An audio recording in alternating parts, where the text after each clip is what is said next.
Okay, so get ready, because today we're going to kind of dive into this really fascinating realm, I guess you could say, of social constructs. And have you ever like stopped and thought about how much of like what we consider reality is actually like built on just agreements we've all made with each other and not necessarily like objective truths? Yeah, it's definitely a bit of a perspective shift to start thinking that way because we kind of just walk around assuming that this is the way things are, Uh-huh. without really thinking about all the invisible forces that shape that experience. Totally. And to kind of kick things off, I want to take us back to a really vivid memory for me. Yeah. The final minutes of the 2018 World Cup, France versus Croatia.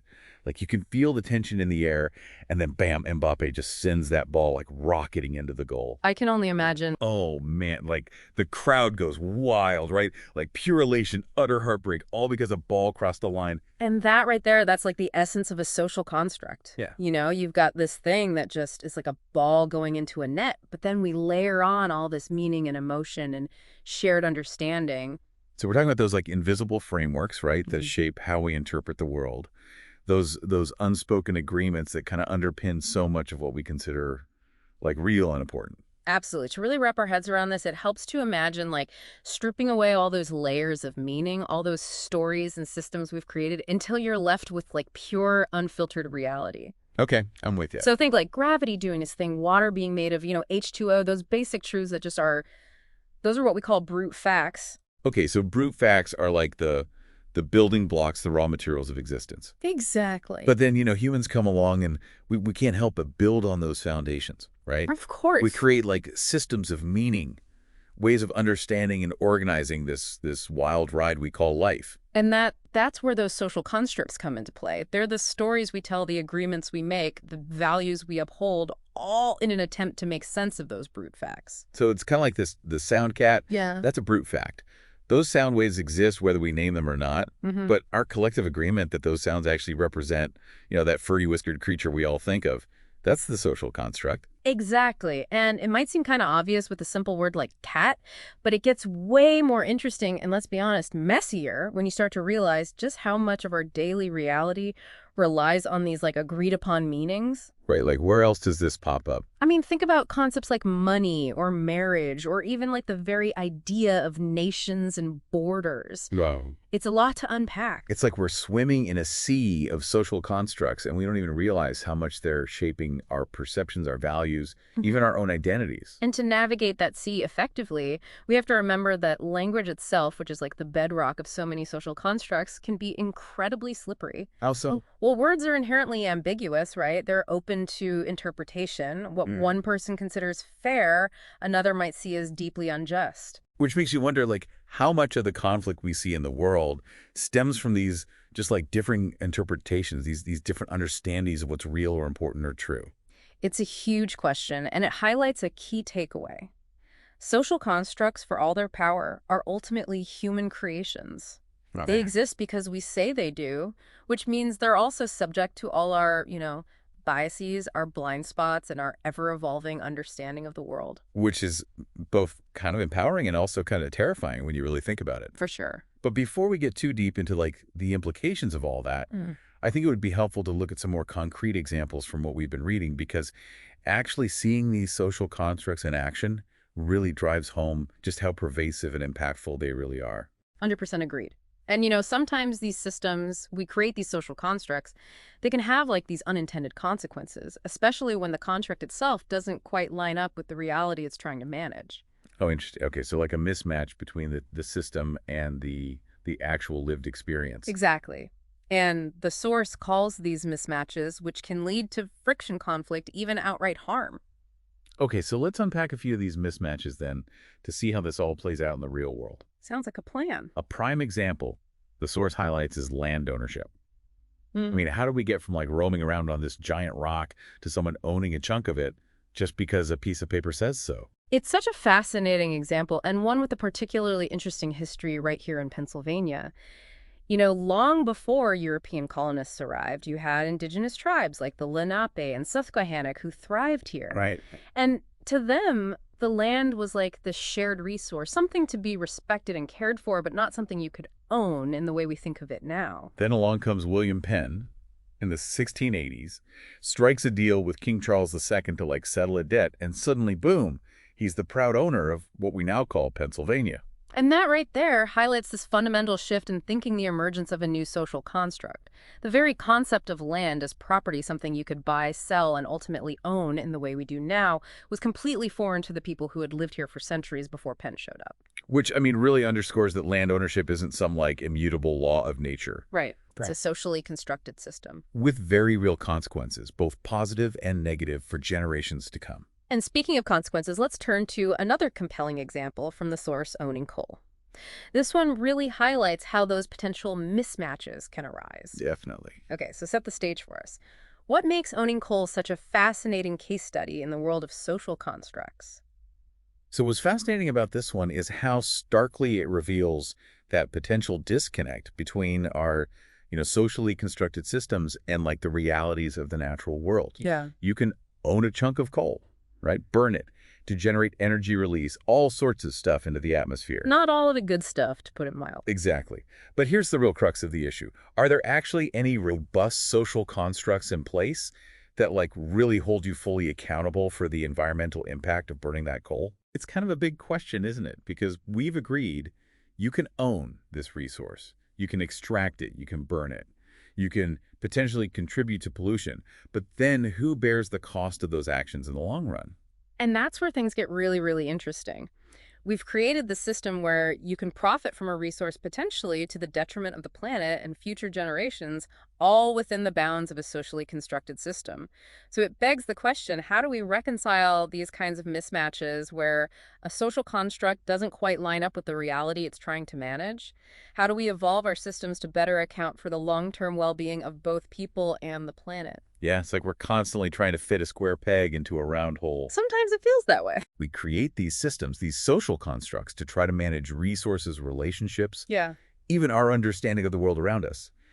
But the reality is the world is messy Yeah. and complex and constantly evolving. Absolutely. And sometimes those systems we create end up creating more problems than they solve, especially when they fail to adapt to the changing realities around us. Couldn't have said it better myself. Yeah, it's like we've built these, these really elaborate systems, these social constructs, Yeah. to help us navigate the world, but then they kind of take on a life of their own, shaping our choices and our behaviors in ways we don't even realize. It's like the paradox of social constructs, right? Yeah. They give us this sense of order, meaning a shared reality, but they can also trap us in these ways of thinking that maybe don't serve us anymore. And the source actually offers a really thought-provoking example of this religion. Okay, yeah. It argues that religions are essentially like stories we've all agreed to believe, even without what we've been calling, brute fact evidence.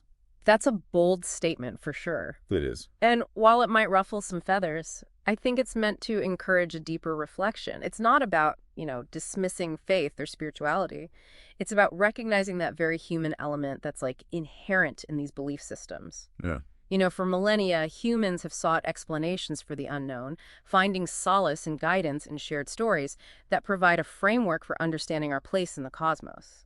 So while we can't definitively prove or disprove the existence of a higher power, for instance, the social constructs built around those beliefs, the rituals, the doctrines, the moral codes, those are all very real, and they're shaping the lives of billions of people. Absolutely. And this gets to the heart of why recognizing these social constructs even matters. If a belief system provides comfort, guidance, a sense of community, those are real and valuable outcomes. Of course. But it's also important to examine the why behind those beliefs.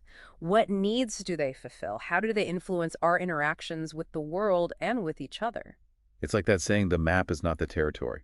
Religions, ideologies, any belief system, they're like maps. They help us navigate the terrain of existence. I like that. But we have to remember that the map isn't the actual terrain. And clinging too tightly to any one map can blind us to the nuances of the real world. And speaking of maps and territories, let's talk about another fascinating example from the source Nations and Borders. Talk about a concept that's completely loaded with social constructs. All right, these invisible lines we've drawn on maps, dividing the world into these neat little boxes. It seems so arbitrary when you really think about it. It is, and yet these lines hold so much power, shaping everything from our identities to global politics. The source actually makes a really crucial distinction between a state, which is more of a political entity with those defined borders, and a nation, which is more about shared culture, language, or history. So you could have a nation without a state, like a group of people with a shared heritage who are spread across different countries. Exactly. And conversely, you could have a state that encompasses multiple nations with like very different cultures and histories, which often leads to tension and conflict. Think about like the breakup of Yugoslavia or the ongoing unrest in the Middle East. Those are prime examples of how those socially constructed borders, often drawn with little regard for the complexities on the ground, can become these flashpoints for conflict. It's like trying to contain a river within these perfectly straight concrete banks. You might be able to control the flow for a little while, but the river will always try to seek its natural course. And those artificial boundaries can create all sorts of unintended consequences. Exactly. Which brings us to, I guess, a really crucial point here, recognizing those potential mismatches between the social constructs and the realities that they're actually trying to manage. Yeah. Right. Those situations where the agreed upon rules no longer align with the way things actually work, which then creates friction, conflict, or even harm. Okay. So how do we spot those mismatches? Well, the source provides a really helpful framework for this. Hmm. It encourages us to approach social constructs with a more critical eye, asking ourselves, what are the underlying agreements here? Do they still serve our best interests? Are they flexible enough to adapt to changing circumstances? So it's about constantly questioning, reevaluating, and being willing to update our systems as needed. It's kind of like how software developers release updates and patches to address bugs or improve functionality. I like that analogy. Maybe we need to approach social constructs with that same mindset, constantly iterating, refining, adapting to create systems that truly serve us. It's a powerful way to think about it. Because just like, outdated software can hinder our technological progress, outdated social constructs can hinder our social and cultural evolution. And speaking of outdated social constructs, the source highlights a few that have sparked a lot of debate, like the drinking age. Yeah. I mean, we draw this hard line at 21, but is that really some magical age where everyone suddenly becomes responsible enough to handle alcohol? Right. It's a prime example of a social construct that often clashes with the more nuanced reality of human development. Because some 18-year-olds might be perfectly responsible. Exactly. While some 30-year-olds still haven't quite figured it out. Right. The point is, human maturity doesn't neatly align with these arbitrary age brackets. It's like we're trying to impose order on a system that's inherently messy and complex. And speaking of imposing order, what about the whole concept of race? Talk about a social construct with a long and troubled history. Absolutely. We've created these rigid racial categories, often based on really superficial physical characteristics, and then we use those categories to define everything from identity to opportunity. But the reality is, human genetic variation is a spectrum, not a series of neat little boxes. And those boxes, those racial categories we've created, have had a profound and often devastating impact on people's lives. Which is why it's so crucial to recognize these categories for what they are, social constructs, not biological realities. They're stories we've told ourselves, often rooted in power dynamics and prejudice, and it's time to start rewriting those stories. To recognize that our shared humanity transcends those artificial boundaries we've created. And to build a world that celebrates our differences while still recognizing our fundamental interconnectedness. It's like we forget that we're the ones holding the paintbrushes. Yeah. That we actually have the power to repaint those boundaries, to create a more just and equitable world. But then sometimes it feels like we get so caught up in just operating within these systems that we forget that we even have the power to question them. Their logic, their fairness, their continued relevance. It's that classic fish doesn't realize it's in water scenario. We're just swimming around in these social constructs that we mistake them for the nature of reality itself. And the source actually points to a few things that contribute to this blind spot. One that really stood out to me was the power of metaphors. Metaphors. Okay, how do those tie into this whole world of social constructs? It feels like we're shifting gears a bit here. It might seem like a jump, but metaphors are sneakier than we realize. They shape how we think about and approach these complex issues, often without us even realizing it. Take the phrase, the war on drugs, for example. Okay, yeah, that one definitely frames things in a very particular kind of aggressive way. Exactly. That metaphor, that war on drugs, it creates this adversarial relationship, right? This battle to be won or lost. Right. Which can then make it harder to even see alternative solutions or to address the underlying social and economic factors at play. So the metaphor itself becomes kind of a social construct in a way. Totally. Shaping not just how we talk about something, but also how we think about it, how we approach solutions, even what we consider possible. It's like the language we use to describe reality ends up dictating the very reality we experience. It's a powerful reminder that the stories we tell ourselves matter. And speaking of powerful stories, the source also highlights the impact of ideologies on our understanding of social constructs. Ideologies, so those systems of belief about how the world works, right? Like our political leanings, our religious beliefs, our economic perspective. Exactly. We all subscribe to certain ideologies, whether we're conscious of it or not. They give us a framework for understanding complex issues, a sense of belonging within a group that shares those beliefs. Which could be a good thing, right? Like Yeah. having a set of values or principles to guide you can be incredibly helpful. For sure. But I can also see where things can get a little tricky. Absolutely.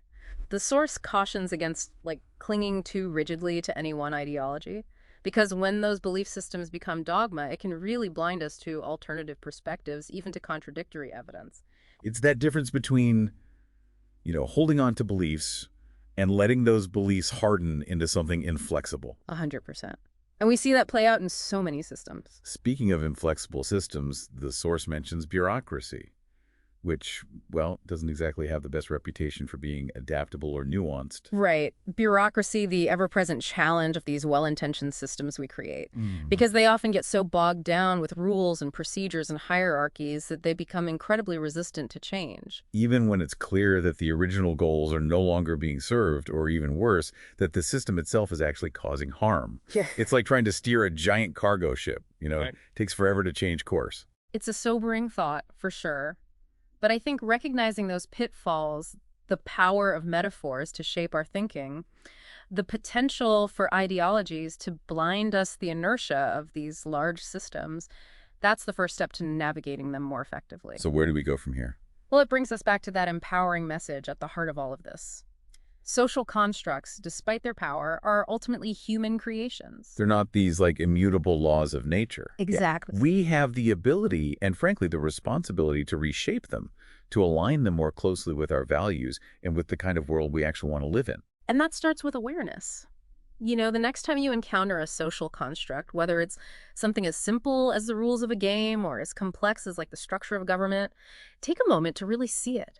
Ask yourself, what are the underlying agreements here? Are they actually serving us well?